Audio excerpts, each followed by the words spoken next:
clean gas, carbon neutral, and it's a complete replacement for fossil gas. Both are needed, but this is a very, very exciting project. I want to thank the City of Richland, Pete, and all the great work that they've done in planning this with us. Lamb Weston, the adjacent plant, Lamb Weston is a carbon copy of this plant, twice the size. Tony's been very instrumental in helping us get that plant, and Trudy, the whole Lamb Weston team has been great to work with. And Cascade Natural Gas has done our interconnect and has facilitated this project as well in getting the gas on the pipeline so that we can supply the city. So I want to thank everyone who's done a great job in getting this project online. And you know, the Pine Creek folks out here have all been running around getting this plant online, and the Lamb Weston facility will be starting up, I think, at the end of this week. So I want to thank everyone and appreciate you all attending.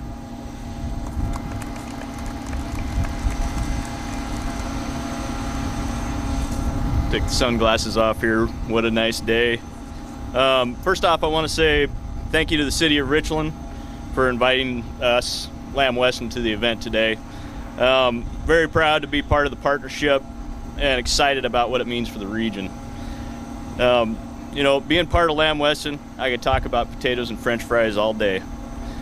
But it's not often we get the opportunity to discuss the results of our byproducts and the positive impacts they can have in our community.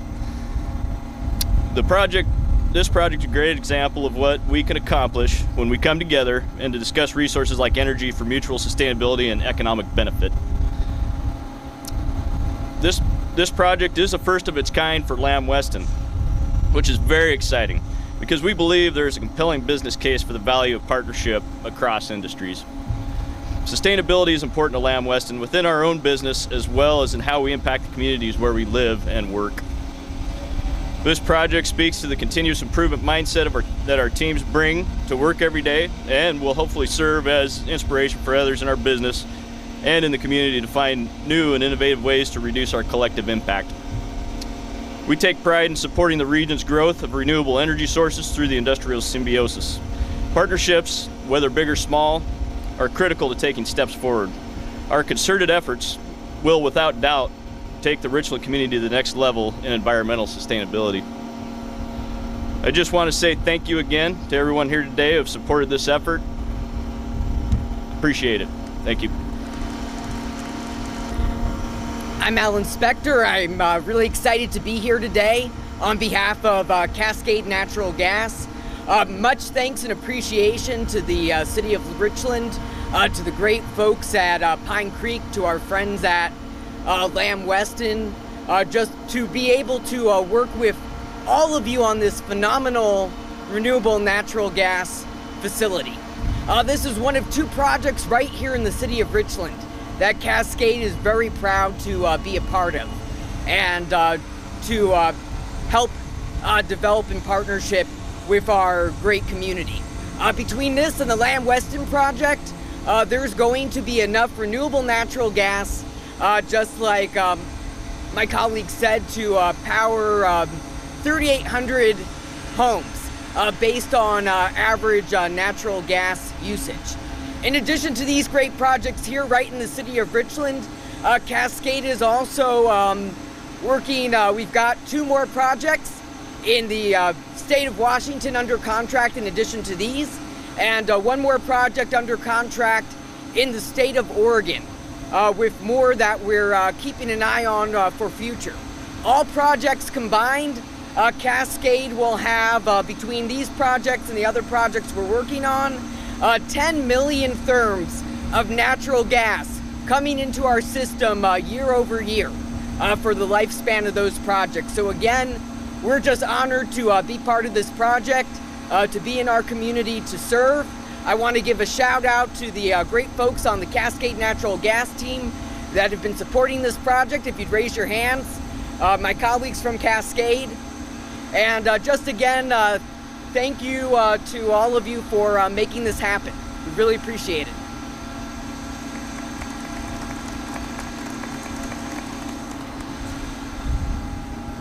All right. Thanks everyone for your remarks. Now we're going to actually do the ceremonial ribbon cutting, and so I'm relying on the team here to set up. If we could have Kurt and Alan and Warren and Mayor Richardson come up, and this is going to test your skill with that ribbon jostling in the wind, but I'm sure we can pull it off.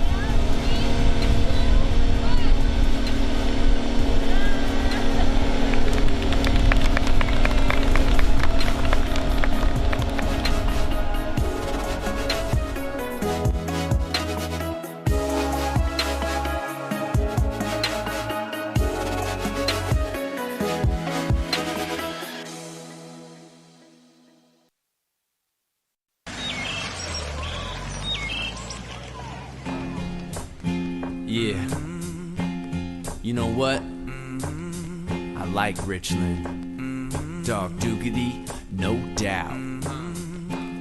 Play on, Richland. Play on, Richland. Yo, your dog just dropped a deuce. Doggy, get down, good dog. Baby, gotta walk her through Howard A. And all around our town, cover much ground. She gonna walk it from Leslie. In the sun, it's a good day.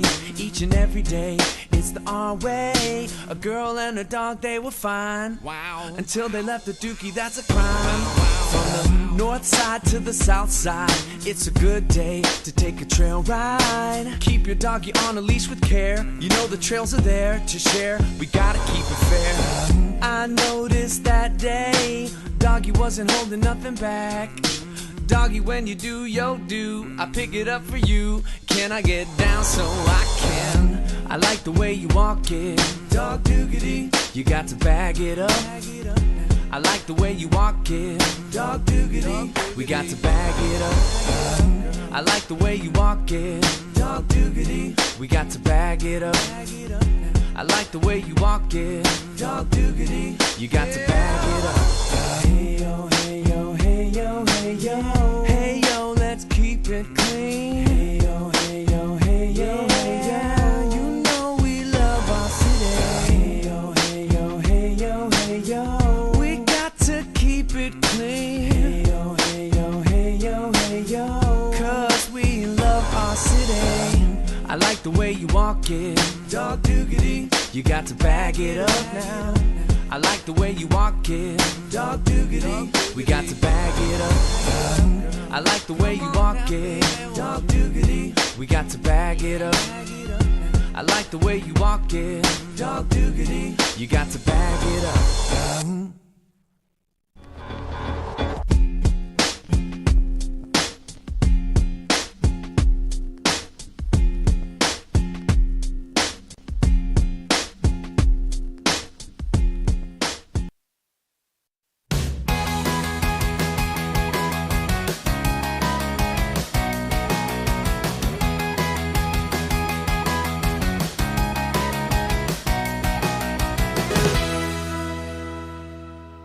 Hello and welcome to another exciting edition of Explore Richland. I'm your host, Mark Ingham.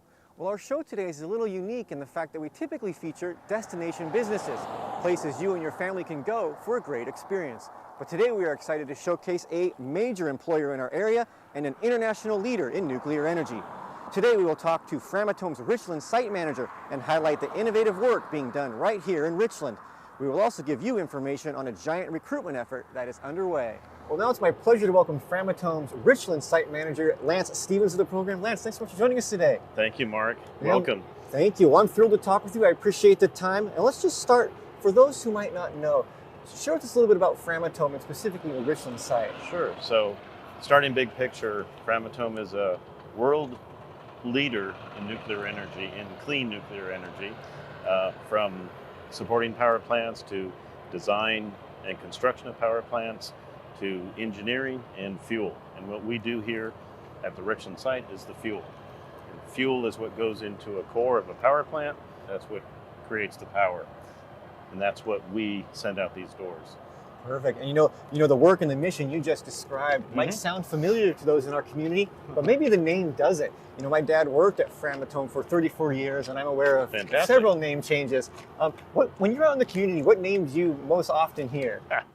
Siemens, Arriva, and Framatome are the three most common, but we've had probably 15 names through the years at least. Oh wow!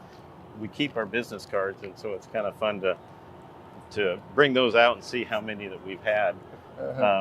One thing that's unique, so even though we've had lots of names, it's the site and the people that really make this place special. I know my dad loved working here, and I think when he was hired on, it was Exxon Nuclear. Oh, okay, he goes way back. All yeah, right. and he told me Jersey Nuclear before that. Lance, share with us a little bit about the state of the nuclear energy industry today. It's extremely exciting because we see a bright future, a very bright future, and I'm sure you've seen the news stories and energy about the future of nuclear. With the challenging climate goals that we have as a country and as a world, nuclear has to play a big part of that.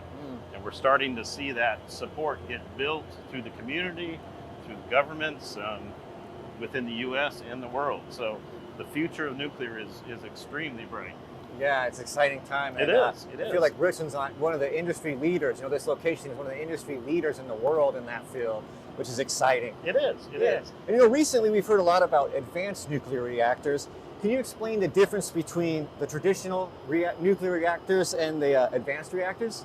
I'll keep it really high level, but you bet. So the light water reactor market is made up primarily of boiling water reactors, which is a GE design, and pressurized water reactors, which is a Westinghouse design.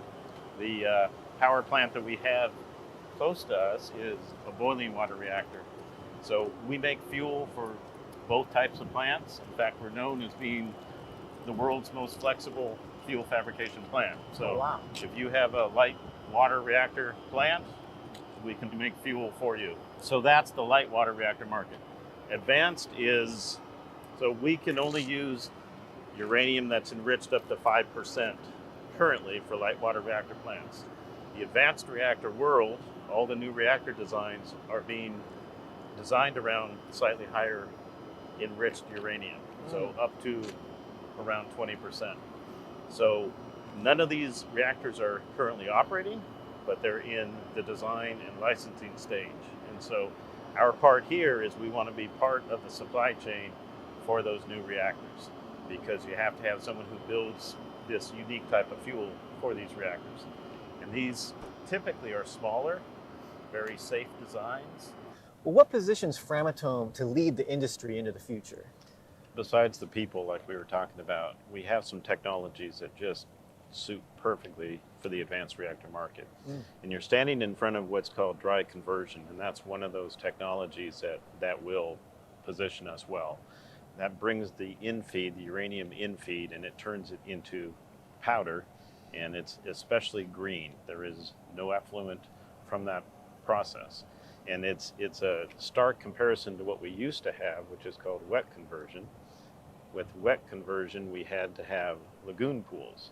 And it was about a 15-year project that we put dry conversion in, and we cleaned up these lagoons. Well, I know Framatome has been working closely on some legislation with city and local legislators. Tell us why that is so important. The market that we live in and compete in is very competitive. Not to be repetitive here, but it's a tight margin industry, and so any kind of benefits that we can help make us more competitive in the future helps us expand the business, which helps us bring in jobs. And so the TUA is one really good example of cooperation.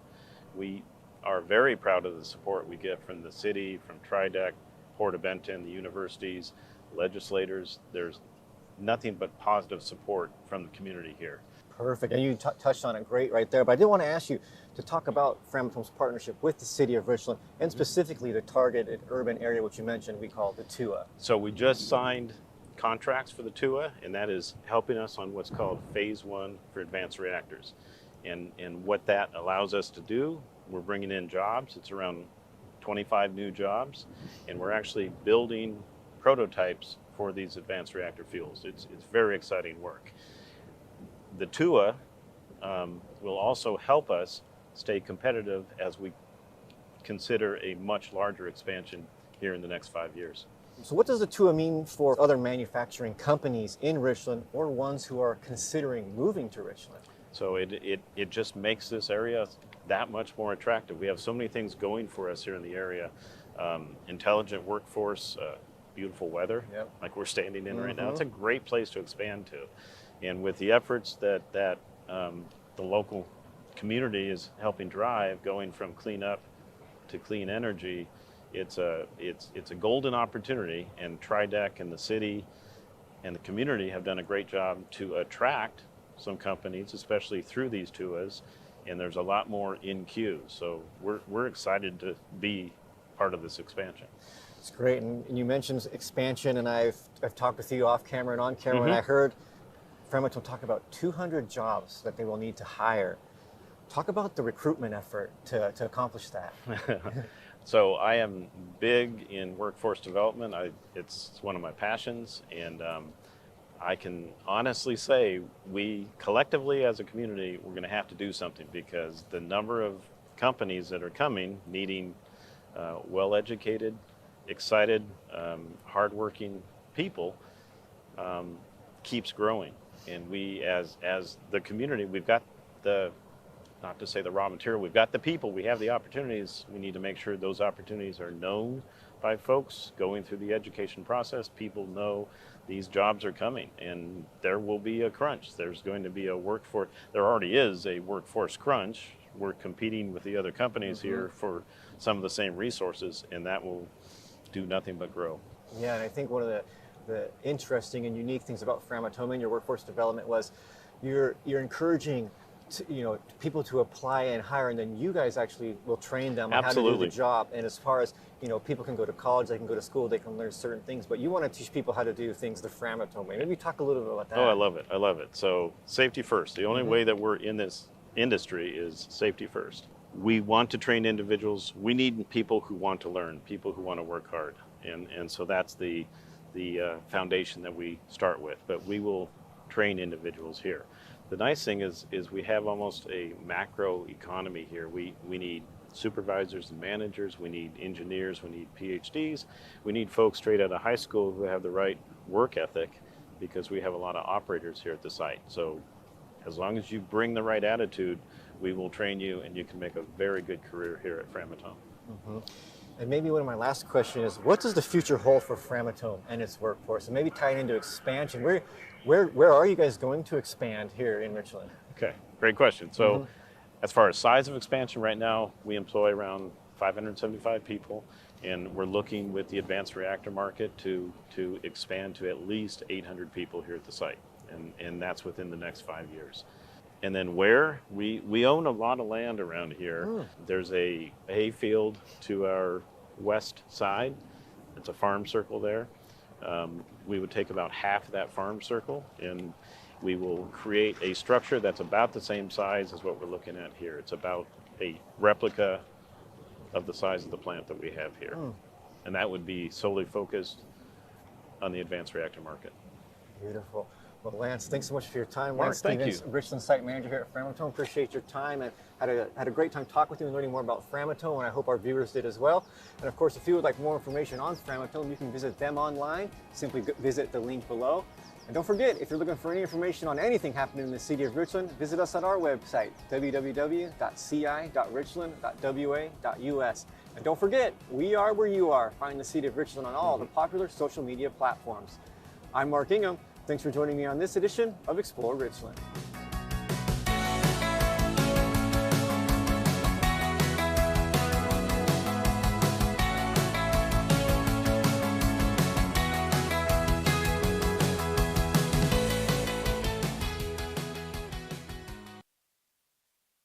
A new fire station for an expanding city, and bigger playgrounds and more art to keep it pretty. You're watching Richland Now.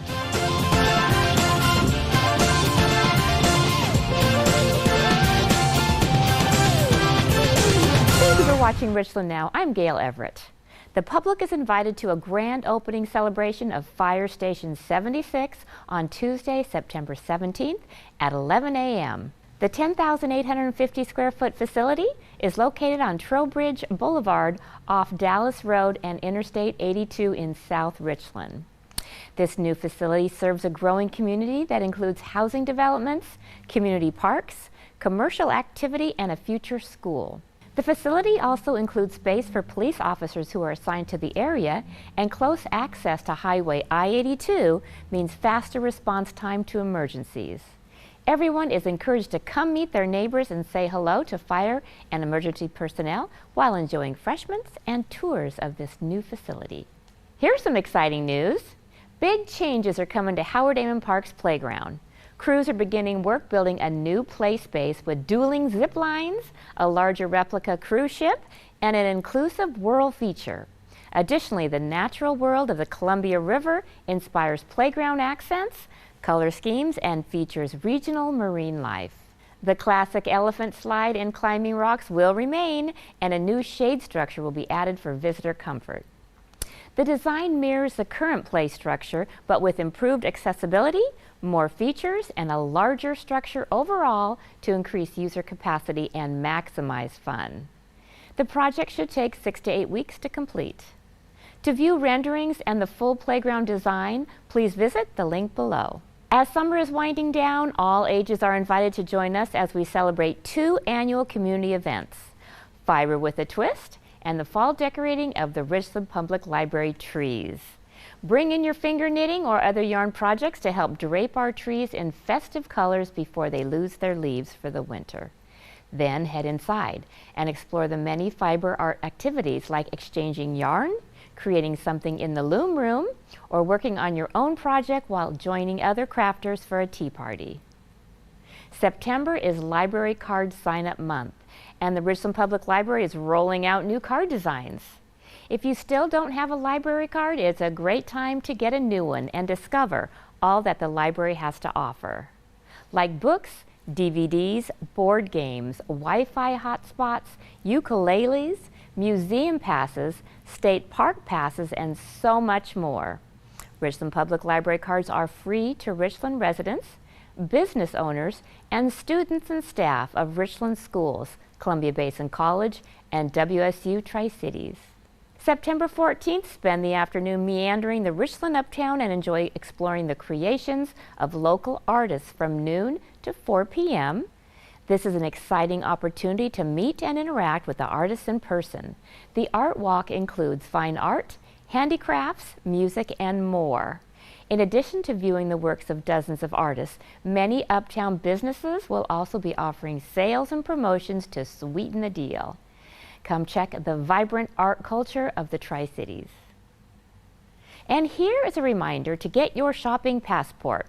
Richland Small Business Passport is a digital guide to some of Richland's best local shops, services, and restaurants. These one-of-a-kind businesses owned by local entrepreneurs offer special deals just for Passport customers. Unlock deals and explore local shops by going to richlandbusiness.com/passport. Saturday, September 21st, the Uptown Shopping Center is hosting the Uptown Metaphysical Market. There will be vendors offering tools for spiritual healing, nature appreciation, and a little magic. Psychics, mediums, tarot and oracle card readers, and Reiki healers, gems and crystals, jewelry, art, candles, and smudges. You can also find body care products, essential oils, herbs, and teas. Richland Fire and Emergency Services, in partnership with the Horn Rapids Homeowner Association, are thrilled to announce the installation of the first life-saving AED safe station by an HOA in Richland. The AED is located near the community's pool and recreation area and is accessible to the public 24/7. Anyone in the vicinity can use it in the event of a cardiac emergency.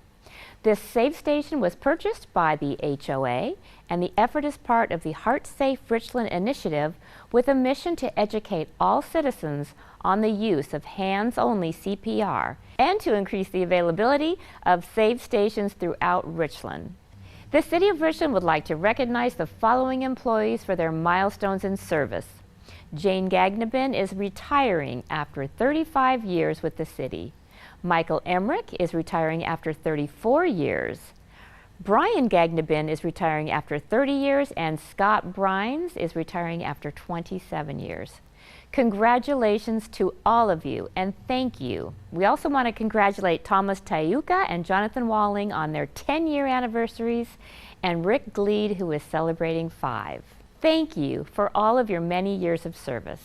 If you would like more information on any of these or other stories, please visit the City of Richland's website below. And don't forget, we are where you are. Find us on all of the popular social media platforms. I'm Gail Everett, and thank you for watching Richland Now.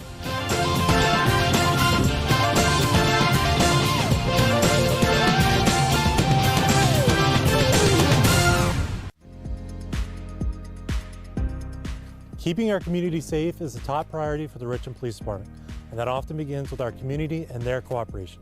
Hi, my name is Chris Mason, and I am the Commander for Operations and Patrol at the Richland Police Department. And today I want to remind you to park smart. Parking on sidewalks or in bike lanes is prohibited within Richland city limits. This practice poses serious safety risks to pedestrians, cyclists, and drivers alike. We need your help to ensure our sidewalks and bike lanes remain accessible to all members of our community, especially our youth and those with disabilities. When you park illegally, it is not only inconvenient, but also violates American with Disabilities Act requirements that mandate clear pathways for pedestrians, including those using mobility aids. As we enter into back-to-school season, many families and caregivers are walking children to and from bus stops and school, so leaving ample room for kids to walk away from traffic is vital. To educate our community, we've begun a public safety campaign on social media to educate before we enforce. Beginning on September 2nd, our patrol team will move from friendly reminders to citations. Let's remember to prioritize the safety of our community by keeping bike lanes and sidewalks clear. When we all work together, we can ensure our community remains accessible and safe for everyone.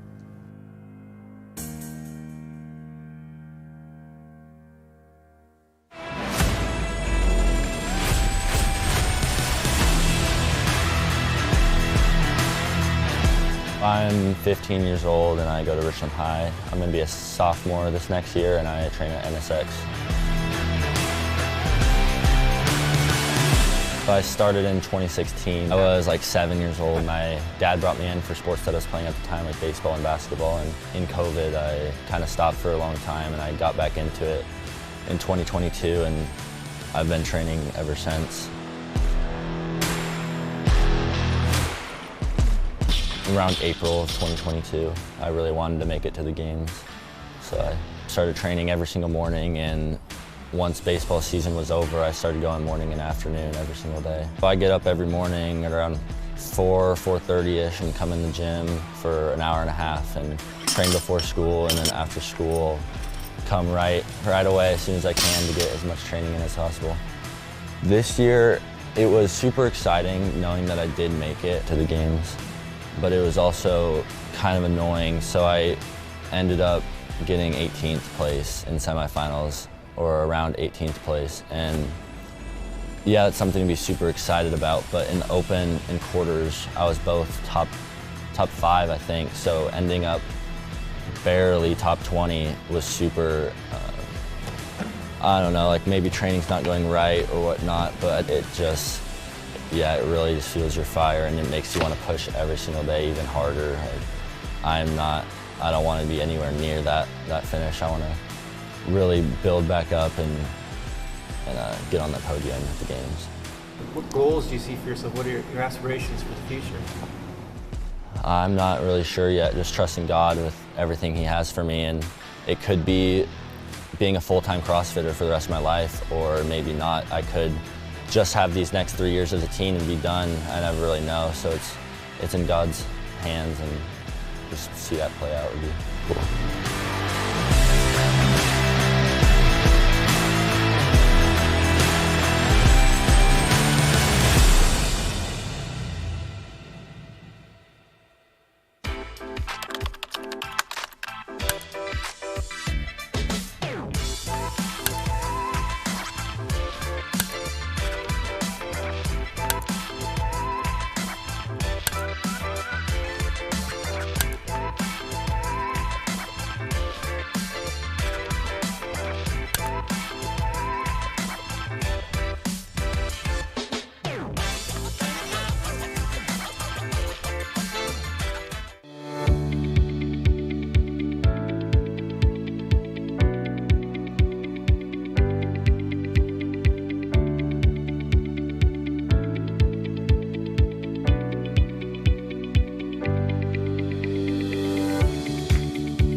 So as a school resource officer, we get to help and serve the most vulnerable in our community, and that's our children. So getting to provide that safe place for the kids to go and for the staff as well, and being a resource to them so that they can focus more on, for the teachers, being educators, and for the children, learning and being at school and being kids. And we have some really bright, creative, and energetic kids. And so I get to learn about their adventures and hear about their futures and their aspirations, and that's very inspiring to me. I also get to work with the staff and be in that kind of education environment. And they're very dedicated to the students, and they love working with them and for them. So like on a personal level, it's a very positive environment to be in. As an SRO, we follow the 3 principles of mentor, educator, officer. So you'll see us in the schools. There might be kids that need a little bit more guidance or mentorship. And then as an educator, you'll see us teaming up with the teachers in the classroom when they're teaching subjects like on the Constitution involving search and seizure and stuff like that. Then we also do some DUI and driving safety through the state program known as Teen Target Zero. So you'll see us in the classrooms a lot teaching. And then as an officer, we're an extension of the police department. So we're a resource that is available to the staff and to the students while we're in the schools. I hope that I'm able to help break down some of the barriers that exist between police and some of our citizens, and in this case particularly children. So there's a lot of children out there that have challenging childhoods, challenging home lives, and they're learning or being told not to trust the police, and some of them are not safe, and I want them to be safe. So I hope that I'm able to help them see behind the badge a little bit, and see that there are people that care about them, want them to be safe, and can help them.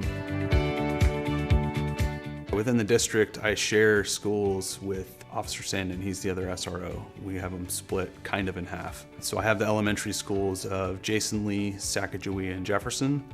And then I also cover Chief Joe Middle School, Hanford High School, and Homelink. You're gonna see more presence at the middle school level and the high school level of police officers. It does not mean that something's wrong. Don't get anxious when you see the police. We're in the schools all the time. This is our 9-to-5 job. This is what we do. So just because we're there doesn't mean there's something going on. And feel free to interact with us. Feel free to come up with us, ask us questions. We're a resource to you while you're on campus as well. Being in the schools and being around the kids has given me a wider perspective of kind of their day-to-day and the challenges that they can have in the home and in school as well. So and how that can affect their decision making. So this has helped me build a little bit more rapport. It's helped me in understanding them when they've maybe made the wrong decisions, and we can maybe steer them in a different direction. So I want to thank the community for their support in the School Resource Officer program, and also for the police department. I feel their support, and it helps me be more effective as a police officer. I'd also like to thank our elected officials and city government for their support in the School Resource Officer program, and for the cooperation that we have with the Richland School District. So it's this team that helps us all work together and provide a safer environment in the schools, and we are making a difference.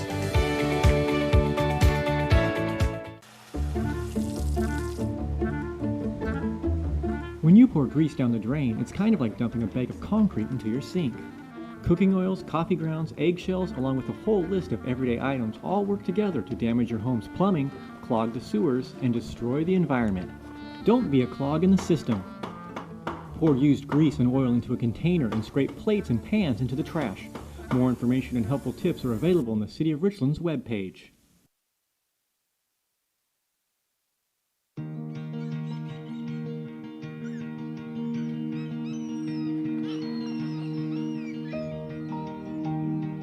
I think we're all on a journey of discovery. And the most important quest is to discover what's in you. It's easy to say we want an easy life. But life doesn't always go along with that mantra.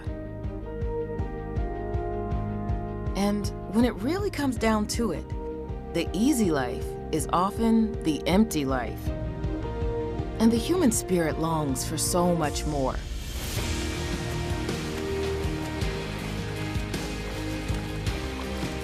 With the combination of 3 athletic disciplines, Ironman defined the essence of endurance.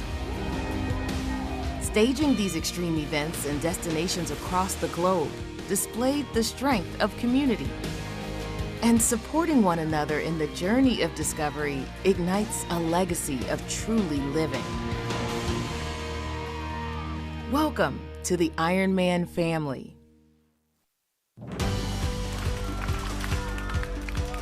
This event is about far more than those that step up to the starting line. It's about our shared Ironman community, a community where anything is possible. It's not just a race, it's a journey of self-discovery. Ironman challenges you to become the best version of yourself. The community of athletes is incredible. It's like being part of a global family united by a common goal. But the magic doesn't happen without support, and together we'll do our part. On the water. As you ride, and along the run. Volunteers are the heart of the event. Being a part of something this big is almost indescribable. You're not just helping our athletes, you're discovering more of who you are. And in the process, you're creating an unforgettable experience for our entire community. In some ways, showcasing the strength of our community is what this event's all about. An Ironman event isn't just a race, it's an economic boost to our local businesses. Local businesses thrive. And we're on display for new audiences around the world. It's our opportunity to shine and let the whole world know what makes our community special. The support and involvement of everyone in the community makes it possible. Local heroes. Police, emergency responders, and safety professionals play a major role as they step forward to ensure safety, security, and goodwill. We see this as an opportunity to showcase the good in our community. It's a way to use our skills and training to uplift others. To encourage positive effort and community pride. It really is bigger than just the race itself. Go Cougs!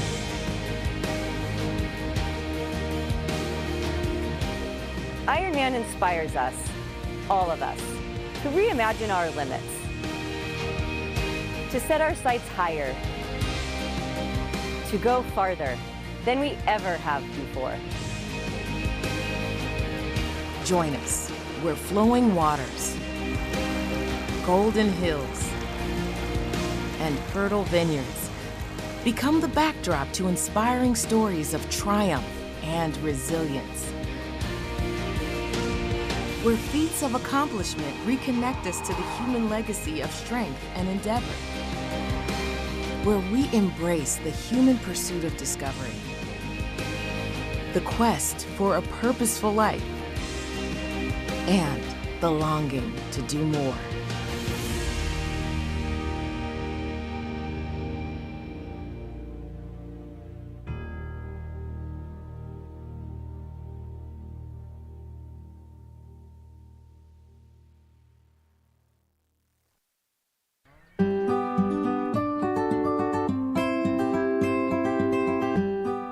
The City of Richland offers over 20 miles of paved multi-use trails for public use. These popular trails get even more use in the warmer months, and safety is a top priority. Hi, I'm Samantha Mason, Chair of the Richland Parks and Recreation Commission. Our multi-use trails accommodate walkers, runners, skateboarders, bicycles, e-bikes, and more. With so many users, it is important to practice trail etiquette, share the trail, and be aware. Let's consider the 3 C's. Be courteous, be cautious, and communicate. Regardless of your mode of transportation, users need to obey the 15-mile-per-hour speed limit when traveling on our trails in non-congested areas with clear sight lines. Users need to slow to 8 miles per hour when others are present and where sight lines may impede the ability to see others. Users should travel on the right side of the trail unless you are passing on the left. Make yourself known. When passing on the left, indicate your intentions by either ringing your bike bell or loudly stating, "On your left," to other users. Pets are welcome and encouraged on the trails. Keep dogs on a short leash, under 6 feet in length or at heel while using the trails. Always dispose of pet waste and other garbage in designated receptacles. We want everyone's experience on our trail system to be a positive one. Again, remember the 3 C's: be courteous, be cautious, and communicate. Also, watch for new trail signage that city staff will be installing, and always do your part to keep our community enjoyable and safe. Happy trails!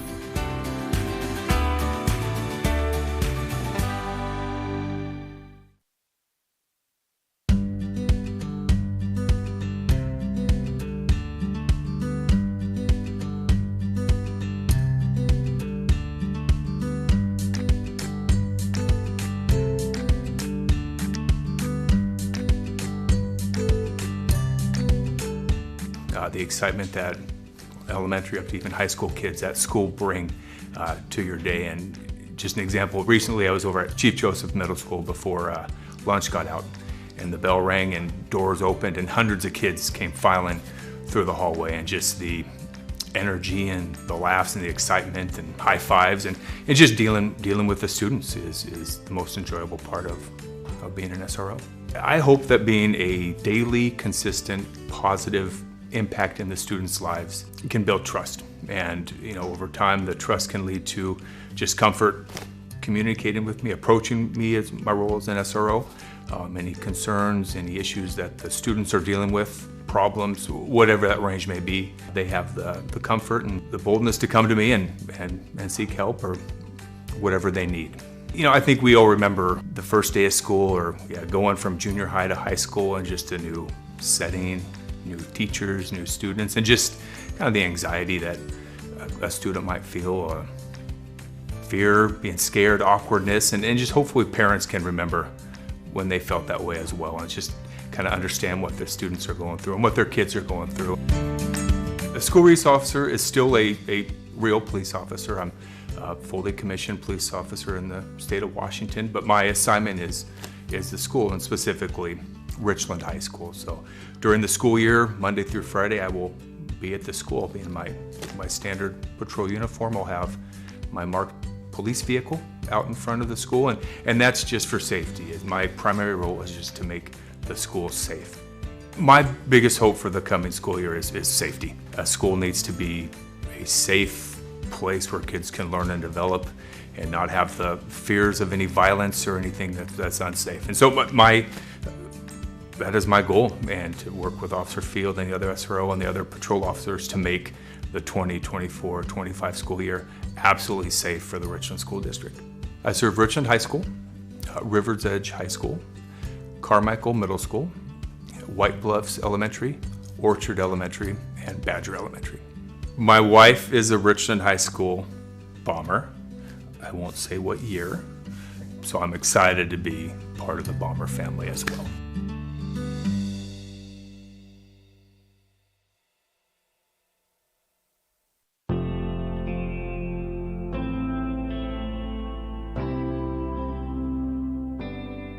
I've been a longtime resident of Richland, and so when we started getting a little bit older, we realized there's all of these things that it takes to make a city run. If you want to see change and you want things to happen and you want it to continue to be a good place to raise kids, you got to volunteer. As a Richland, resident, I thought it was important to, kind of do my part and pull my experience from my background to help steer the planning in the right direction. It's really enjoyable to serve on Richland's boards and commissions, that it's an opportunity to have their distinct viewpoint heard and seen and represented in the community, and we're always looking for a diversity of viewpoints.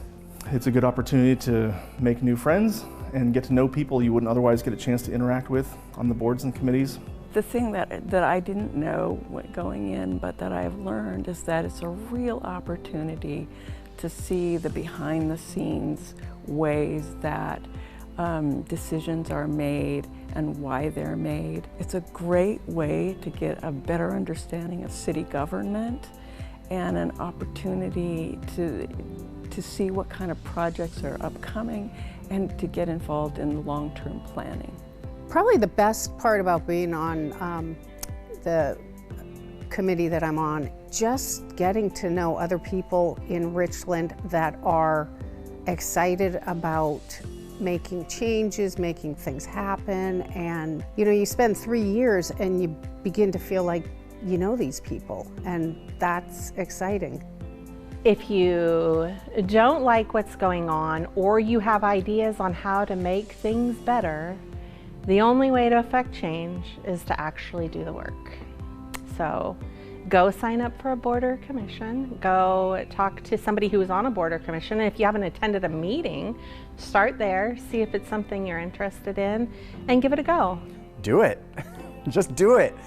We need it. It's important that the council, the city council, and the commissions close that feedback loop with citizens' involvement. And when they're not involved, then we miss out on what they truly want, what we all truly want when those voices aren't heard. It makes you feel more at home, I think, in your city. And then also feeling like you're involved is the real reward. Yeah, feeling like you have a say. I think people might be intimidated that maybe they don't have enough knowledge or enough experience. And sometimes it's not the depth of knowledge experience we're looking for, but maybe a breadth. And maybe you have valuable life experience to bring to the table and a viewpoint that we don't have represented very well on the board. We need good people from the community to make their voices heard. So we need people. Before I joined any of the commissions, I had a perception of what Richland was. I knew growing up here that it had a diversity to it that you kind of had to peel back the onion to find. But once I joined the commission, I really started to be more exposed to a lot of different perspectives, wheels of thinking, and just ideologies that exist in this community that you don't get to pick up on within your closed social circles.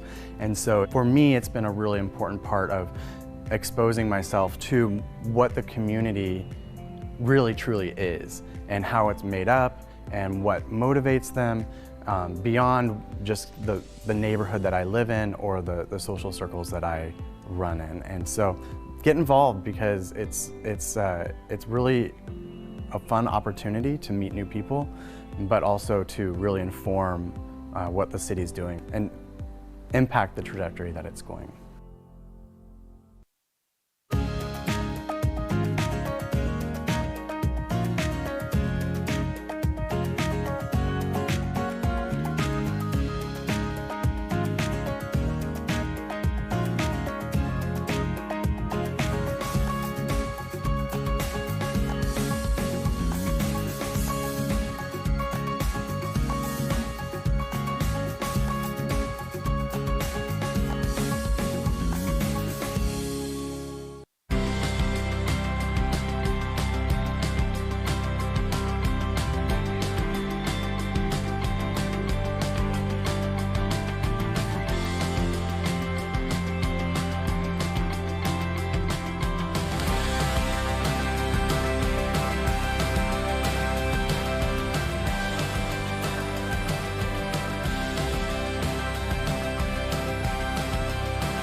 Unlock amazing deals and support local business.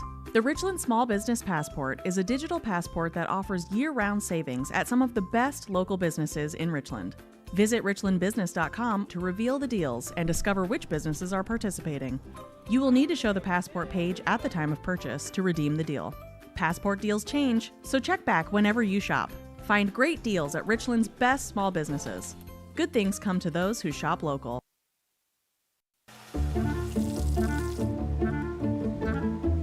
When you pour grease down the drain, it's kind of like dumping a bag of concrete into your sink.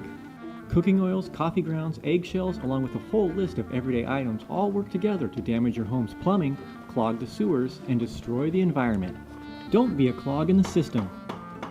Pour used grease and oil into a container and scrape plates and pans into the trash. More information and helpful tips are available on the City of Richland's webpage.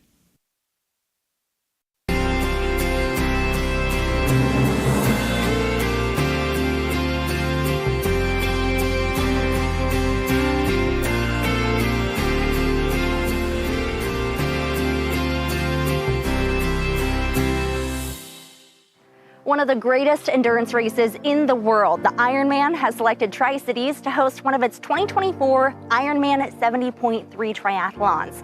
It's all happening Sunday, September 22nd. It'll start right here at Howard Ammon Park. I'm Lainey Erickson, and we're taking a look at what it means to host an event as prestigious as the Ironman. We spoke with race officials, local athletes, and local organizers as they prepare to take part in this global phenomenon. Soon, athletes from all over the world will start arriving in Tri-Cities to compete in this Ironman race, and to say we're excited is a bit of an understatement. Seeing all the details that we have to work through to get this event, and then also seeing how it's coming together, seeing the advertising, seeing the excitement that's being generated, seeing the fact that it's it's sold out, and that we're going to just have a ton of great athletes in town. It's just very exciting, and to know that I'm also going to be a part of that. Wow, it's fantastic. I was on the visitors board at that time, and I couldn't believe it. That is a big deal to land in Richland. But what a perfect location. We've got the water, we've got the bicycle paths, we've got the running paths, we've got the weather. So it makes a lot of sense. It's a great excitement. A national event, worldwide event coming to little old Tri-City. It's a great opportunity for the community in the region to host an Ironman, so we're super excited about that. Oh my gosh, it's so huge. It's so huge. Not a lot of people know, but we were talking with Ironman pre-COVID, way pre-COVID, probably 6 or 7 years ago. And I even helped put together some courses. And then they were vetting about 5 different cities, and they went a different route. And so we were kind of bummed, but hopeful that they would, reconsider us in the future. And here we are now. It's a perfect fit for the Tri-Cities community, being so athletically minded. I just knew it was going to be a great thing. So there's 3 factors that we look at. The venue, is it able to house, this particular race happens to be sold out. We're sold out over 3,000 athletes, so ample parking. And then I'm from the old course perspective, so it's all about the swim bike run. So great body of water, great bike course, and of course a super flat run course, which we have here in Tri-Cities. I saw firsthand what it did for Coeur d'Alene, and knowing what our opportunity here was in the Tri-Cities, we were just very, very excited. It is a perfect location for a race like this. So you have all of the facilities right there. You have this beautiful marina, riverfront, hotels, restaurants, all of that kind of stuff, a trail system that runs up to WSU. Just all of the elements were right there. And honestly, it's one of the best venues I've seen. I've been to a lot of races, and it's one of the best venues I've seen for hosting an event like this. I think it's fantastic. Really, it's an opportunity for this community to showcase who we are and what we're all about. This is going to put us on the map once again, and just really showcase who we are and everything that this area has to offer. Super great event. It's going to bring a ton of eyes on the area. We've arrived. I mean, that's really it. We've arrived. We certainly have arrived. The Ironman has been around since the late 1970s and has grown to be one of the most prestigious endurance events on the planet. But how did it all start? We sat down with race director Brian Mays and Kevin Lewis, the Visit Tri-Cities president and CEO, to learn more about the history of the Ironman and how it grew to be the giant it is today. So Brian, tell me a little bit about the history of Ironman and how it's grown to what it is today. Wow. So Ironman started February 18th in 1978. Commander John Collins and his wife Judy basically put together this competition amongst friends on the island of Oahu. So if you finish the 2.4 mile swim, the 112 mile bike, and the 26.2 mile run, you're a winner regardless of the time. Ironman's a great story. There were a couple of guys sitting around in Hawaii Island back in the 1970s. One was a swimmer, one was a biker, and one was a runner. And they, probably drinking, started to challenge, which is the better sport, which is the most endurance athlete, the best endurance athlete. And so there were a couple of races that happened on the island. There's the Waikiki Rough Water Swim. there's the Around the Island bike event, and then there's the Honolulu Marathon. And so they decided to take those three disciplines, those three events, and combine them into one event. And so in 1978, they pulled a bunch of people together. I think they had 11 people that entered the race that year. And they put the event together, and the first guy finished in 11 hours and 46 minutes. I think it took him to do all three events.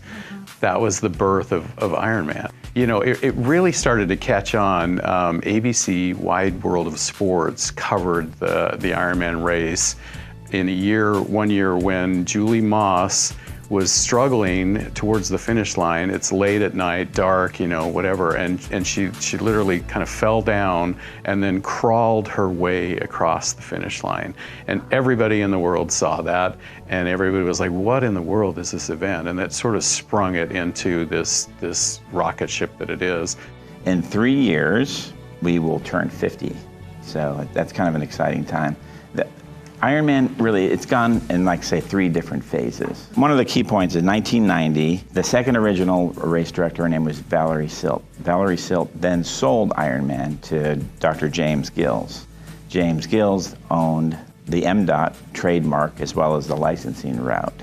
Key moment there, because then a gentleman by the name of Graham Fraser was able to license events, and he brought races into North America. So once the expansion of North America, after that, then the expansion went into Europe, then from Europe, New Zealand, Australia, Asia, and all of those now tie into the World Championship, which is being held in Kailua Kona every October.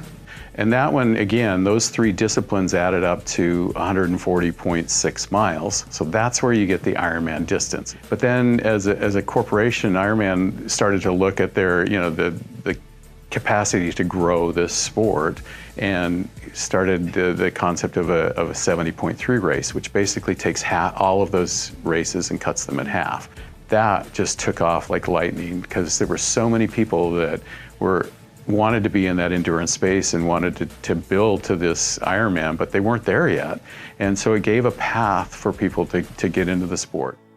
The Tri-Cities is a great place for an event like this, but where do you put a 70.3 mile race course? What does that look like, and where do you even begin?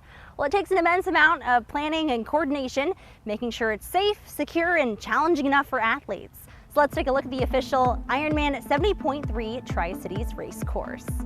I'm a huge fan of this venue. The bike course is awesome. The run course, beautiful, right along the Columbia River, all those good parks. And actually, it's pretty cool. From swim start, the river kind of wraps around, and you can actually see swim finish, which is a big plus. Plus, it's downriver swim, so that helps. I heard our athletes love that. Our athletes, yeah. I've talked to some athletes, and they do love that. Every triathlete loves a downriver swim. It's fast. The current is so helpful. And then our roads, we can get out of town, and we'll be riding through, you know, vineyards and right next to vineyards and wheat fields. And we have some really good roads around here. It has one of the steeper climbs that, in my experience doing these longer races, a lot of times it's kind of rolling hills. We have a pretty intense climb in the early part of the race. So I think that's where the locals are going to have a little bit of an advantage, is because we can train on that, we're prepared for it, and we know how long it is. I like the fact that there are so many flatter or straight sections, because you can really get into a good rhythm, and they'll go into a hill. So you'll have a good rhythm, a good tempo, and a strong pace to kind of guide that momentum into those hill climbs. We've got it all. You know, we've got the area for swim with the river. We've got an area for the run. Our roads are wide. We haven't built, I'm from the East Coast where all the roads are small, houses are built right on top of each other. So just the race itself, we've got this for the cyclists. We've got the flats, we have the downhills, we have the uphills, we got plenty of space for it. Oh, the venue's just set up so well. It's going to be a challenging course. Just the way the whole layout is with Columbia Point Marina Park, you know, restaurants and hotels very close. People can just walk to the venue that are coming from out of town. It's just all sets up so well. So when we pull this off and make it look good, I'm sure we'll get national attention. People will be wanting to come to Tri-Cities and do it, and maybe some other events will want to come here as well. So many people have come together to make this course possible, and as you've heard, the Tri-Cities has the potential to become one of the more popular destinations for the Ironman 70.3 race. City officials and services in Richland and West Richland have come together with Visit Tri-Cities and Richland Parks and Rec to make sure this event is safe for the athletes and the spectators who'll be lining the course. Ironman takes up so much more space, and it also deviates out from the parks and onto the streets, through the neighborhoods, through the countryside. So it really involves more involvement from other departments like police, fire, and the Streets Division of Public Works, just on a much larger scale. Most events we'll work with them, check in with them, get some feedback, but for this we're working really closely with especially the Streets Division and police and fire for that traffic control plan, because it is a whole other level of going through our town to making sure the streets are safe, athletes are safe, and our citizens and visitors are. Yeah, Visit Tri-Cities came in and presented to the City Council, and the Council majority supported the event. Public Works gets together with the police, planning, and Visit Tri-Cities, as well as the other agencies in the City of Richland. And the City of Richland, I think, has been a great partner, and Benton County, as well as the support services, the municipal services, administrative services, to help plan the race, make sure it's going to be safe for everybody, ease traffic flows, and all the things that we all want to see come out. So I think it's going to be a great course. It's a team effort. It's a lot of work, and you got to make sure that you get everything flowing the way it needs to flow. You've got to still move traffic. You've still got to be safe for the competitors. So overall, it's a team effort, and teamwork makes the dream work. So there's going to be an extensive traffic control plan. The course it's quite long, so there's going to be cones and volunteers and flaggers out there. We'll also have police officers out at signalized intersections, making sure that all the participants are safe and having just the time of their life. Well, we're looking at the event through the emergency response lens, if you will. So our job is to assure that those 3,000 athletes and those 10,000 plus spectators are safe while they're here. And the plan is to have as little impact on normal operations throughout our community, because the 911 calls won't stop just because the race is here. So we are staffing up where we'll have minimal impact on normal operations and have a dedicated crew to the event itself. So the Sheriff's Office, our role, will be participating mainly on the water. And so we'll have several boats out watching the swimmers, making sure that they're safe as they're doing it, keeping boats out of the area so that they don't come in contact with the swimmers, and also helping our EMS partners if there are struggling swimmers, that we can go and help rescue them and get them the aid that they need. Well, it sounds like they're in good hands. So with over 3,000 athletes, trainers, fans, friends, and family all descending on the Tri-Cities, what does that mean for tourism, small businesses, and our local economy? Are they ready? I think it's an excellent impact. I mean, we're going to have thousands of new visitors to the Tri-Cities, seeing the Tri-Cities for the first time and understanding what we have to offer. Hopefully they come one time and then they'll come a second time, and that's, I think, part of the key of having these events in our community. What I hear people talking about when they consider being in Richland is they're looking for a place that's great to live, work, and play. Well, this showcases Richland, especially to even an international audience. And as we continue to recruit manufacturing jobs coming here, science-related jobs, all of that, to be able to show how wonderful our area is very exciting. Yeah, it's definitely a boost to your economy. You're going to bring in, like we're bringing in 3,000 athletes for our inaugural race. It's a sold-out event, so 3,000 athletes. They'll bring a couple of people with them, so we're going to have 10,000 people in town over the course of that week, and they're bringing all of their passion, enthusiasm for the sport into your community. They're also bringing their money, so they're going to spend money on hotels, restaurants, gear.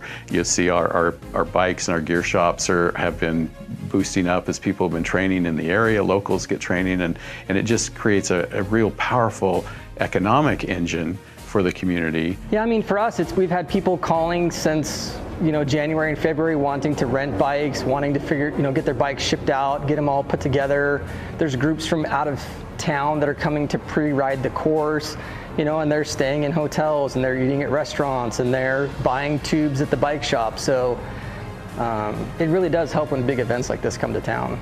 As our team, all 3 restaurants are very excited. We know it's going to bring a lot of people, a lot of business, a lot of excitement. And then I know some other business owners in the area and even a few people participating in the race from out of town that haven't been here. And so they're very excited to come. They'll send me messages. We're so excited to check out where you live, check out your restaurants and things like that. So I think there's a lot of hype throughout Tri-Cities, but also elsewhere with those that are coming. Yeah, I think this is a huge win, and I think it took a lot of work to get it here. And with all of the support of all of the communities that are involved, it's going to be huge for our community, and the small businesses are really going to, I think, see an uptick in that time. This race will bring in probably $8 to $10 million in economic impact in that week. And then you get all of the spin-off economies of that, and also the publicity. We are now associated with, again, the world's most renowned endurance brand. Everybody knows Ironman when you talk about it. And you're also connected to 3,000 athletes who came in here with their drive and determination. They put their heart and soul into this, and when they do, they make an emotional connection to this area because they're here doing it in our landscapes and with our people and our community. They're connected to that, and they take that out with them, and wherever they go, this is part of that story. They're going to brag about this experience for the rest of their life. So many memories will be made here on September 22nd as the Ironman 70.3 Tri-Cities unfolds. The heartbeat of this race are the athletes, of course.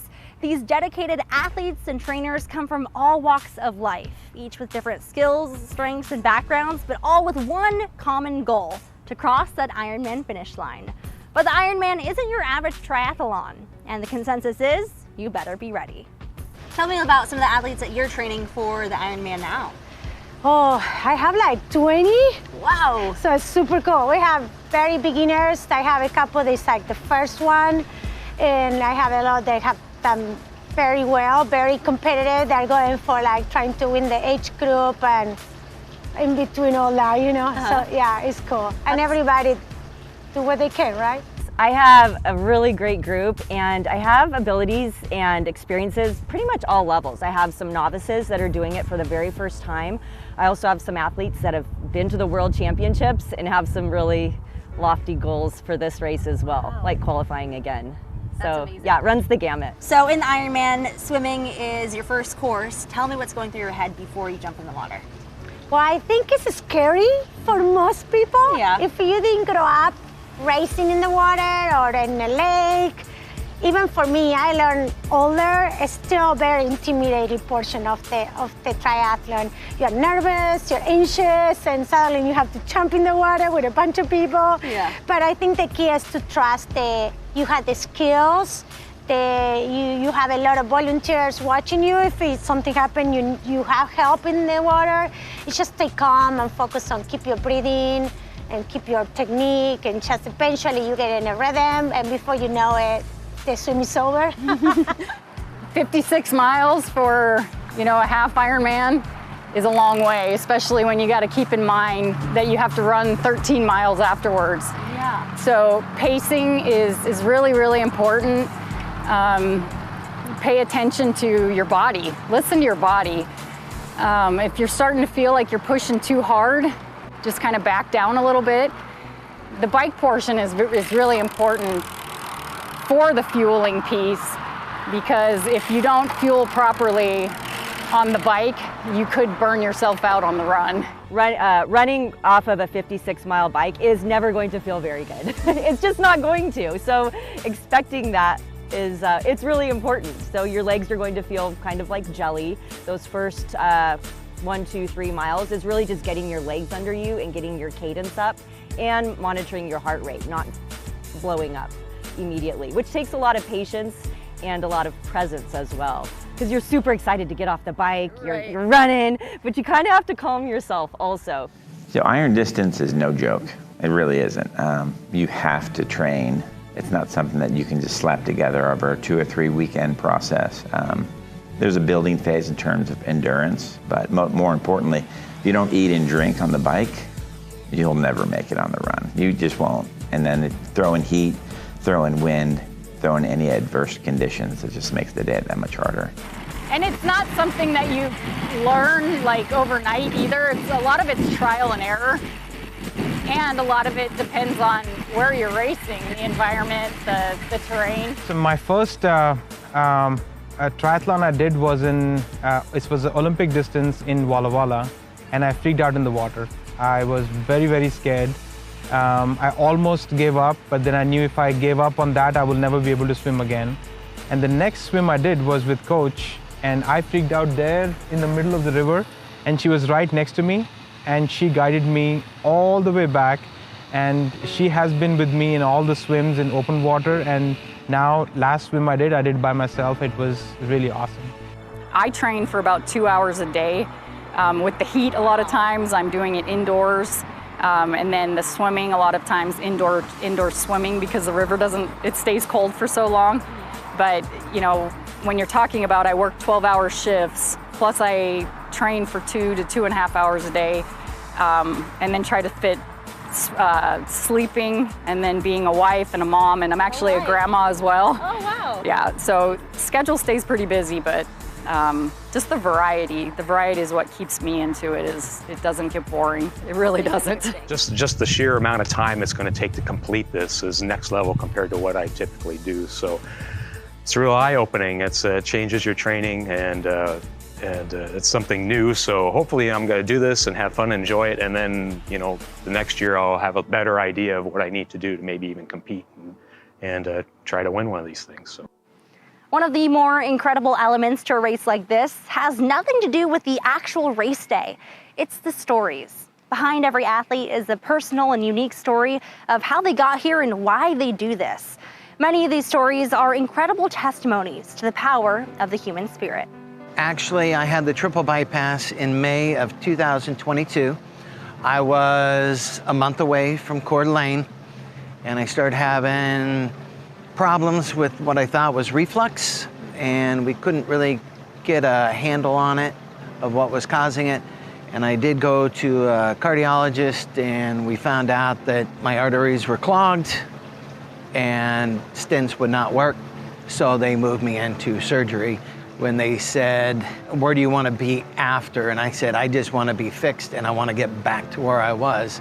And they said, it's going to be a road, but if you want to do it, you do it. And when I talked to Katiana, she said, I'm here for you, so let's go. Sean is like a little brother by now for me, yeah. It's been amazing. Obviously, he went through all the heart issues and health issues, so I feel part of the family, and I've been there for the lows and the highs. So definitely when he finished Coeur d'Alene like a couple months ago, was very, very amazing. I was in tears. I was very proud of him. When you're tired and when you feel that there is not much left in you, and then you find that something, and then you keep going on, and no matter what you do, that translates into your life outside work too. If something bad happens in life, you always feel that, what, you have that something left in you, and you can always reach out and not give up. And endurance sports are perfect for that.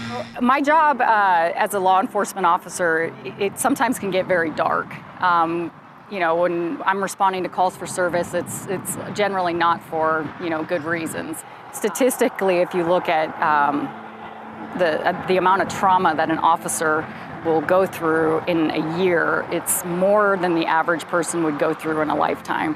And so for me, my athletics keeps me focused. It keeps me from essentially kind of going down into the negative parts of the world.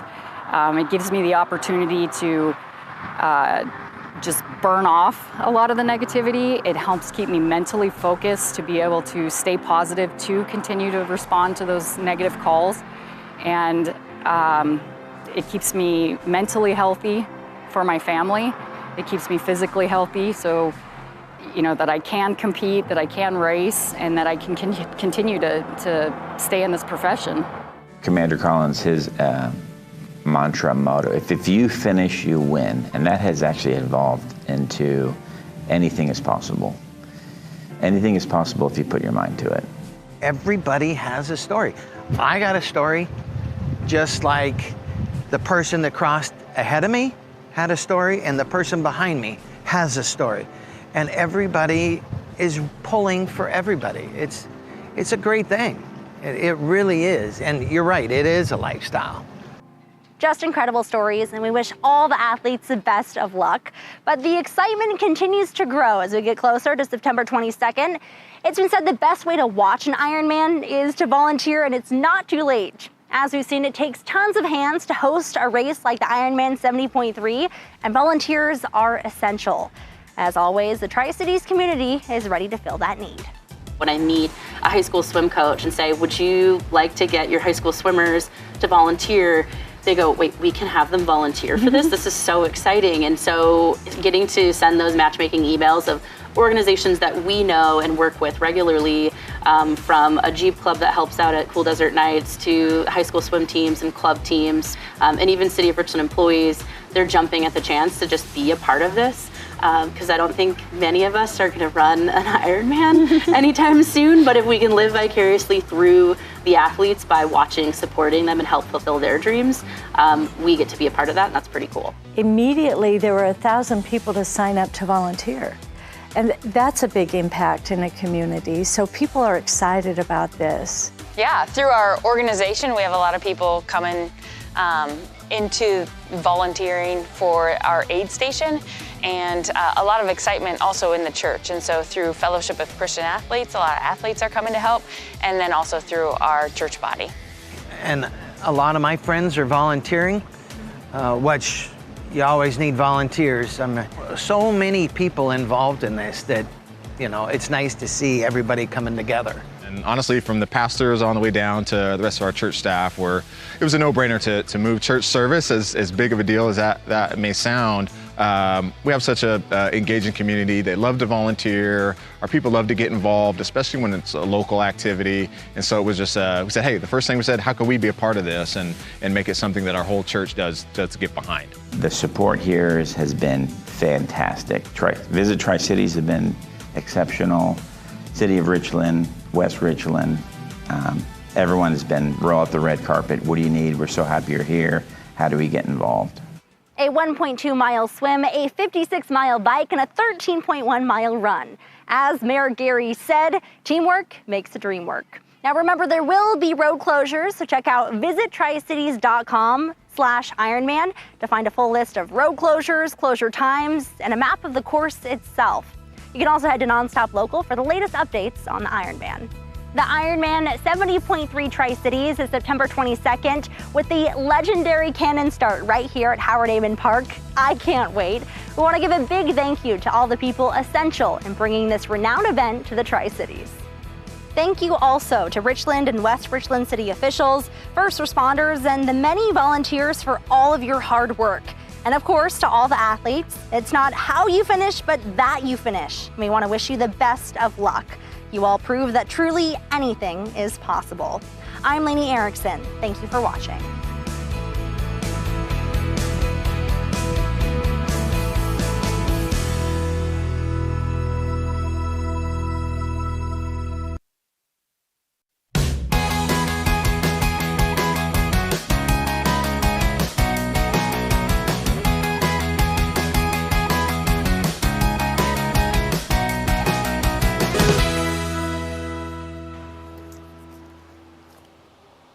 Oh yeah!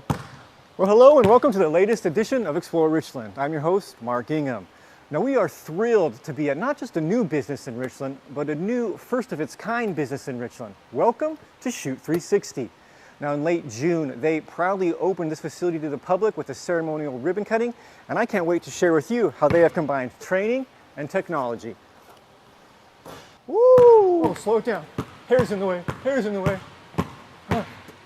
Well, now we are thrilled to pass the mic and the ball to Ryan Burke. Ryan and his wife are the owners of Shoot 360. Ryan, thanks so much for joining us today. Hey, absolutely. Thanks for coming in. Yes. Welcome to Shoot 360, the world's most advanced basketball training facility. That's amazing. It is an amazing facility. I'm excited to be here. The second time I've been here. And let's start off the program by, talking about your facility and sharing what you guys feature here. So we're about a 10,000 square foot basketball training facility. We use technology. We track and record everything you do here. We keep all your stats. You can see your strengths, your weaknesses, from day 1 to day 5,000, how you're improving, how you're getting better. We have 5 skill stations where we practice ball handling, passing. We have different competitions where you're playing against yourself here, other members in the facility, and also other Shoot 360s from across the country. We also have our 5 shooting stations over here. Same thing, you have virtual trainers. You have free shooting where you kind of create your own drills. We have the same competitions over there, shooting competitions, and just lots of other fun games to play. Yeah, that's amazing. And I'm excited to share a little bit more in depth about each of these stations. So let's start with this skill station. And let's just talk a little bit about what this is. All right, so this right here is what we call our skill station, where we practice our ball handling, our passing. So if you want to come over here and check out the screen, we have 2 main functions. We have train and then we have compete. So train is ball handling, passing. We have our virtual trainers you can follow along here. And then compete is more kind of video games meets basketball. So let me start you off with some ball handling with the virtual trainer. Oh no, you hear how he said start me off. I hope you're starting you off because I don't think you want me showcasing this place.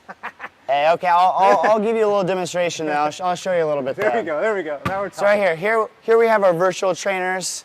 We kind of have what we call our drill packs, our workout. We have our overview of the entire workout and then the time we left for the workout. So right here, we're just getting a good stance. We're just following the trainers. Trainers. Okay. Right here, you see the time there. We have about 15 seconds left. Oh yeah, down the corner. Yep. Okay. And we can skip through. There's a bunch of different options. Yeah. We don't have a lot of time, so we'll go kind of skip through. Right here, get to a little bit more advanced stuff right here. So we're just practicing along with the trainers. Oh, that's amazing. Yeah. So you hear this all the time. This is one of those, probably the most common thing you hear from the adults is, I wish they had this when I was a kid growing up. Exactly. Right? I always tell them, this is the vegetables over here. Everyone wants to shoot, everyone wants to be Steph Curry, but if you want to work on your game, this is what you need to, be doing reps every day. This is the only place where you can take the ball and throw it at the screen. That's amazing. Yeah. So right here, you're doing the same thing. You're following the virtual trainers, but we're adding some passing to it. So on this one, we're going to do waist pounds, 2, 3, 4, 5, and then we're going to step, pass, and hit the targets.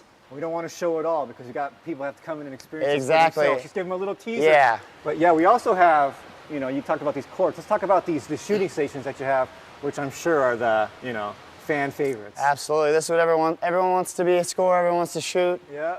So we'll go over here and check that out.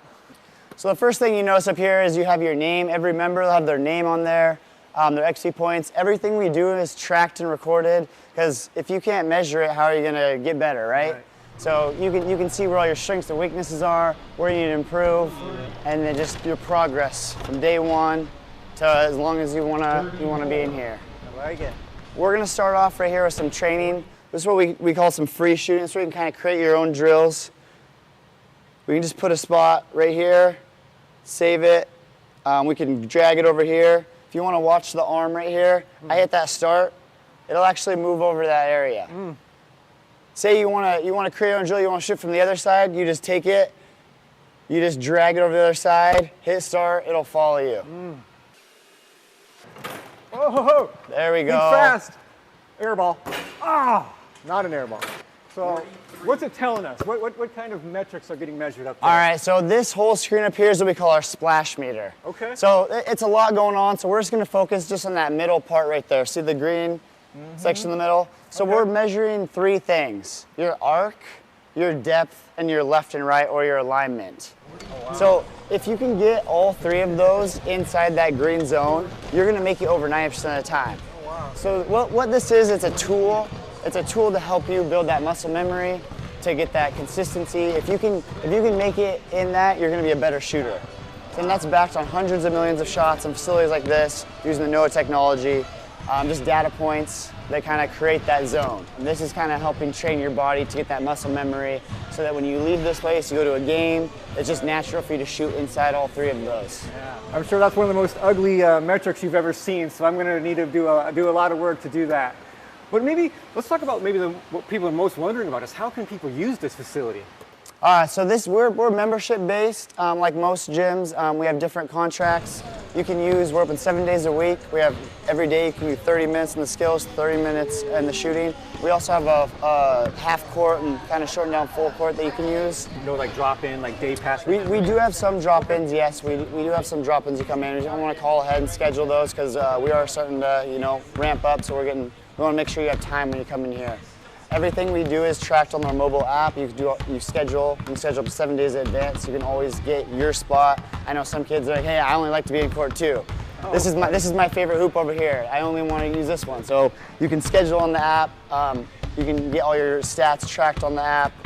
All the drills that you do here are also there, so you can do them at home. Yeah. Say you're at a tournament out of town, you had a game, maybe it wasn't your best game, you had some turnovers, you want to work on your ball handling in between. Get on that app, get some drills in, kind of tighten up those handles before you play your next game. Anyone who wants to come check us out, you can go to our website, shoot360.com/Tri-Cities, and we have a free workout there. So anytime anyone's interested, we like to take them through a one-on-one. They explore everything in the skill station, everything in the shooting station, just so they can kind of get a more in-depth and kind of see everything we have to offer before they sign up for a membership. Well, Ryan, thanks so much for opening your doors to us. I had a great time showing Shoot 360 here in Richland. Appreciate the hospitality. Absolutely. Yeah. And of course, if you would like more information on Shoot 360, you can find them online. Simply visit the link below. And if you're searching for more information on anything happening in the city of Richland, visit us at our webpage at www.ci.richland.wa.us. And don't forget, we are where you are. Find the City of Richland on all the popular social media platforms. Find us on Facebook, YouTube, Twitter, and Instagram. All right, hey, before we leave, I'm going to challenge Ryan to a game. I guess it's called Snowman. Snowman build. He can go first, and I'm going to follow him. He's got first shot. Oh, I'm in trouble. Hey, we're working together on this one. Oh, we are together? Yeah, we're working together. We're trying to build a snowman. Oh, here's a great idea. We'll see if Ryan can build a snowman by himself. Ooh, 1. Let's go. 2. Uh-oh. Let's go. Let's go. That's snowman. See, then you move over to the next spot. Oh, the next spot. Yeah, so we go and we keep going until your time runs out there. And the more snowman you build, the more points you get. Nice.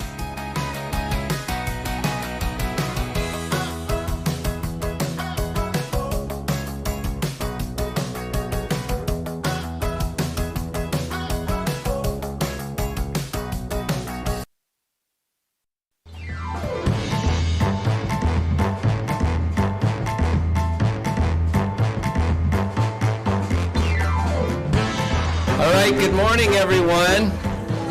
We're so glad that you've come out today for this special event. We especially appreciate those that have come out from the neighborhood to be a part of this event, as well as all of our partners and everyone here to celebrate today.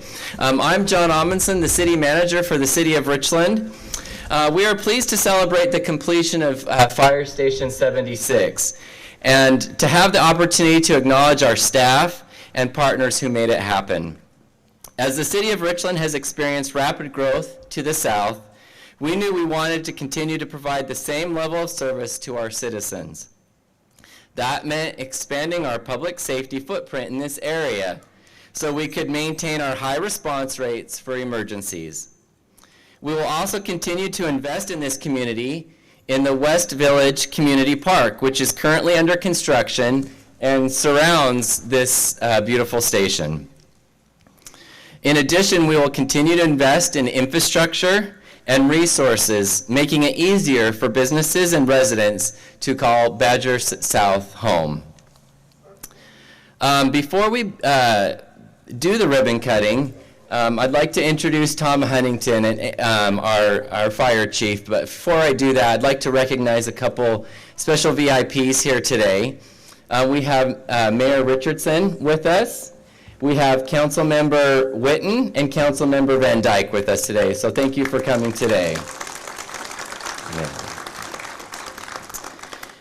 So Chief Huntington will say a few words, followed by Battalion Chief Mike Van Beek, telling us a little bit more about the facility. And then Mayor Richardson will close with the ceremony right before we do the ribbon cutting. So thank you again for coming out.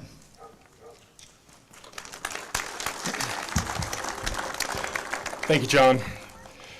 Well, good morning. This is a very exciting day for all of us here at the City of Richland and Richland Fire and Emergency Services. It's a real honor and a privilege to be able to stand here in front of all of you in this neighborhood to see the culmination of the effort of so many people come into this reality that we have before us here. I'm immensely proud of the effort that was made here and the contributions of so many people from the private sector, from the city, from the neighborhood, and all across the board. And very excited to be opening this, our 6th station in the fleet of stations in the city of Richland. This station is designed to meet the needs of our firefighters and the community, and it is built as a state-of-the-art building. Once we complete the ceremony here, we'll invite everybody in to do a walkthrough. I think you'll really enjoy and be impressed with what's been put together here. It's designed to be able to serve this community in every aspect of whatever emergency might come to play for this community, the city of Richland at large, and our larger region here in partnership with our neighboring jurisdictions. I want to express my sincere thanks to our construction teams, the architects, and everyone who worked tirelessly to bring this project to life. This does not happen without an immense effort from a lot of very passionate people. Your dedication has ensured that we're well prepared to face any challenge and any emergency, and it will allow us to continue to provide excellent service in this part of Richland and throughout the community.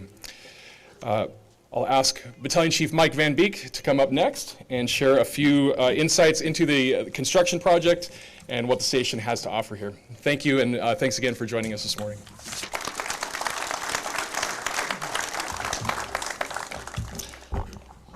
All right, thanks, Chief. Like you said, my name is Mike Van Beek. I'm a battalion chief and paramedic with Richland Fire and Emergency Services, and I had the privilege to be the department liaison for this project.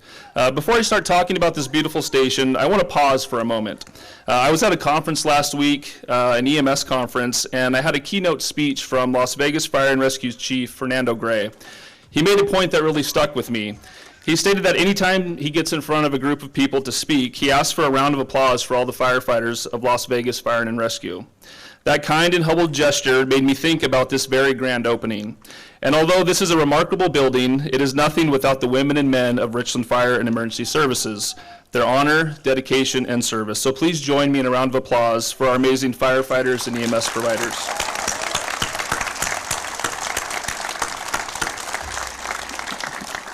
Thank you.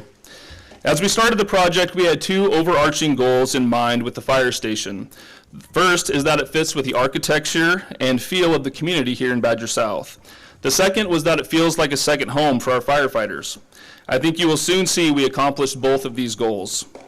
The construction costs for Fire Station 7-6 were approximately $7.2 million. This fire station is just under 11,000 square feet. The fire station houses 3 full-time staff year-round, 24 hours a day, 365 days a year.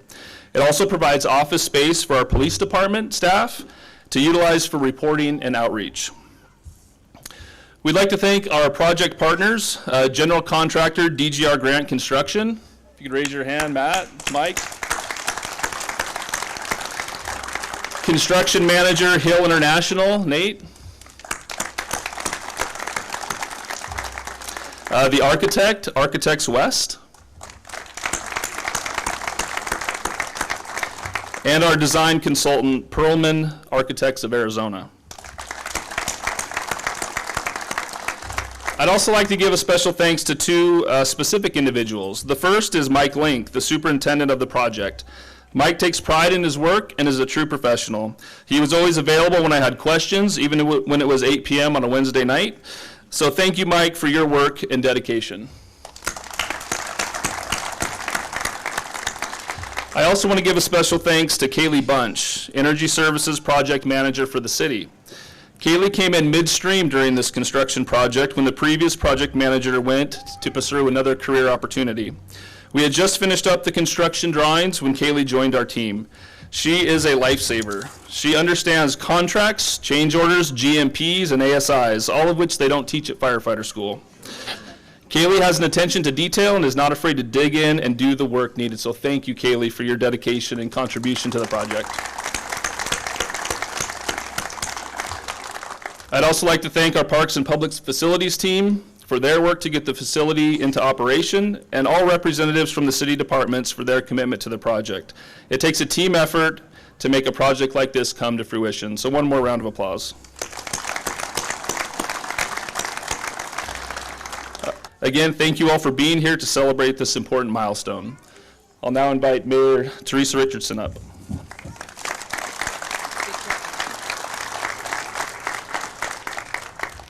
Thank you, Mike. Thank you, everybody, for being here today. As Mayor of Richland, it is a privilege to celebrate the opening of this fantastic new facility. Fire Station 76 is more than just a building. It is a symbol of our city's growth and commitment to safety for our residents. The station represents our investment in the future and our dedication to ensuring that our firefighters have the resources and support they need to perform their vital work. I am proud to see this project come to fruition and excited for the positive impact it will have on our community. As we cut the ribbon today, let us remember that this moment is a testament to what we can achieve when we work together for the greater good. To all of our firefighters, city staff, and community members, thank you for your support and commitment. John?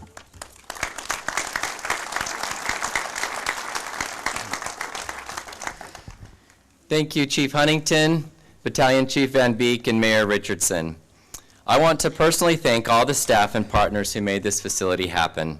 And most importantly, I'd like to thank the citizens who call Badger South home. I truly appreciate all your dedication and contributions to the safety and well-being here in Richland. We will now proceed with the ceremonious ribbon cutting, after which you are all invited to enter and tour the facility and enjoy refreshments. And today we have a unique take on a ribbon cutting. We'll be using a fire hose, and we'll be decoupling the two sections of the fire hose.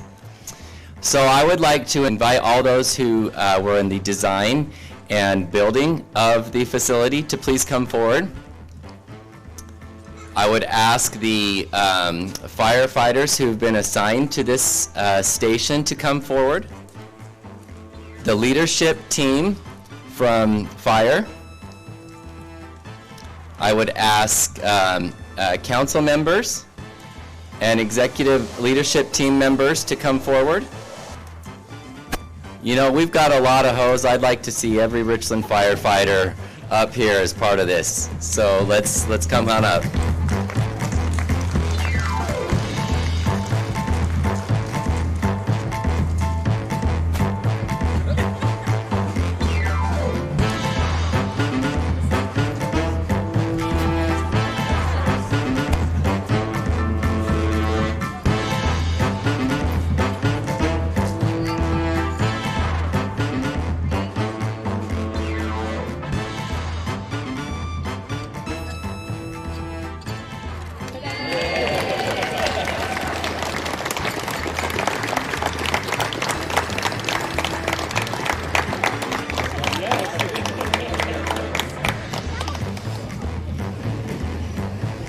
Come on inside and see what we have.